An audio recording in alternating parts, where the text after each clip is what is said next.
नमस्ते, सत श्री अकाल, आदाब। मैं एडवोकेट हरी लाइव पोर्तुगल में हैरी की तरफ से आप सभी का स्वागत करता हूं। दोस्तों, अभी मुझे कुछ लोगों ने बताया कि सर जी, हमारे पोर्टल पे प्रपोज रिजेक्शन दिख रहा है, पर मैं जब किसी मॉल में गया था या रास्ते पर मुझे पुलिस वालों ने पकड़ा, कंट्रोला किया और मुझे कंट्री आउट का लेटर दिया है, ठीक है। और उन्होंने बोला है कि अपने आईमा में चले जाओ, एक लेटर आता है कि अप्रूव हुआ है नहीं हुआ है, वो लेकर आओ और फिर हमको सबमिट कर देना, ताकि आपको कंट्री छोड़ने की जरूरत नहीं है। और आईमा ने तो मुझे कोई मेल नहीं भेजी है कंट्री आउट की। तो क्या ये दोनों चीजें सेम है या डिफरेंट है? तो देखो, दोनों चीजों सेम है। आईमा ने आपको अगर कंट्री आउट भेजा है ईमेल, तो वो भी कंट्री आउट होता है। और अगर पुलिस वाले पकड़ते हैं आपका, तो वो अपने सिस्टम में चेक करते हैं कि अप्रूव है या नहीं। अगर अप्रूव होता है वो कुछ नहीं बोलते, अगर रिजेक्ट हुआ होता है तो कंट्री आउट आया होता है तो वो आपको लेटर देते हैं कि आपको 20 दिन के अंदर छुड़वाना है, मतलब आपको कंट्री छोड़नी है। तो इसमें क्या करना होता है आपको, आप कोई भी लॉयर लो, ठीक है। आपको पुलिस वालों ने पकड़ा होगा या फिर आपको कंट्री आउट आया होगा आईमा की तरफ से, दोनों चीजों में सेम आपको कोई लॉयर के पास जाना है। आपका लॉयर क्या करेगा, एक पिटीशन बनाएगा, एक पुलिस स्टेशन में सबमिट करेगा। वही पिटीशन आपका डीपीएक्यू डिपार्टमेंट या तो आईमा को सेंड करेगा, एक वही पिटीशन का ईमेल आप अपनी तरफ से आईमा को भेजेगा और आपका जो पिटीशन है या आपका जो रिव्यू करने के लिए डॉक्यूमेंटेशन है वो दिखेगा, ठीक है।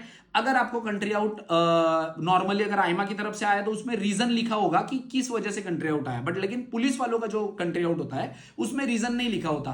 तो आप किसी भी लॉयर के पास जाते हो तो उनको वो पेपर दिखाओ। लॉयर जाकर पहला आईमा में पता करेगा, कंफर्म करेगा कि कंट्री आउट किस वजह से है, कौन से डॉक्यूमेंट की वजह से है। उसके बाद वो पिटीशन बनाएगा, उसके बाद वो डॉक्यूमेंट आपसे मांगेगा, वो डॉक्यूमेंट लेकर सबमिट करेगा।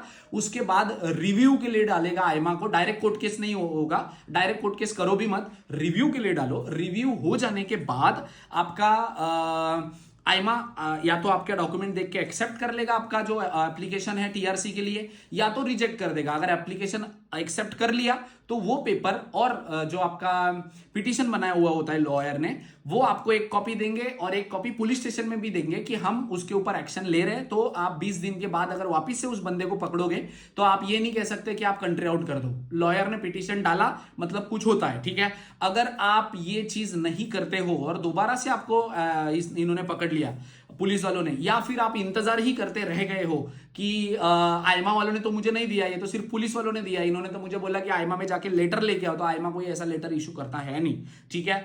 तो मेरी रिक्वेस्ट आपको ये रहेगी कि अगर आपको पुलिस वालों ने कहीं पे भी कंट्रोले में पकड़ा, आपके जॉब के लोकेशन पे, आप रास्ते से चल के जा रहे हो या मॉल में पूछा, कहीं झगड़ा हो गया था, आप मिल गए वहां पे उनको, उन्होंने आपको डॉक्यूमेंट के बारे में पूछ लिया था, किसी फंक्शन में पूछ लिया था, तो आपको अगर कंट्री आउट दिया है उन्होंने लिख कर, कोई भी लॉयर करो, वो लॉयर आपका पिटीशन करेगा, पिटीशन करके सीटीटी से आईमा को भी भेजेगा रिव्यू करने के लिए, आपका पुलिस स्टेशन में भी भेजेगा, आपको भी उसकी एक कॉपी देगा और उसके बाद आपका सिस्टम जो है वो सॉर्टेड हो जाएगा।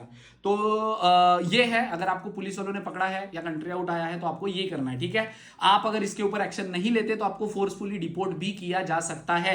ऐसे मेरे पास 2 केसेस है जिनका मैंने देखा, उन्होंने कोई एक्शन नहीं लिया, अचानक से इधर आया था, उनका भाई बोल रहे थे कि मेरे भाई को उन्होंने कंट्री आउट मतलब एक बार दिया था, 2-3 महीना हमने कुछ एक्शन नहीं किया, कोई लॉयर का कुछ पेपर नहीं मिला उसके पास, तो उनको फोर्सफुली उनको डिपोर्ट कर दिया। तो मेरी रिक्वेस्ट है, डराने का मकसद नहीं है, बस मैं कह रहा हूं अगर आपको कंट्री आउट आता है या फिर आपको पुलिस वाले कोई कंट्रोलर देके कंट्री आउट देते हैं तो कोई भी लॉयर करो प्लीज। पैसे बहुत कमा लिए, थोड़ा सा पैसा लॉयर को देके अपना डॉक्यूमेंट जो है वो सही करवा लो। रेस्ट अगर इस रिलेटेड कोई इंफॉर्मेशन गाइडेंस चाहिए होगी तो वीडियो के नीचे कमेंट कर सकते हैं। Thank you so much.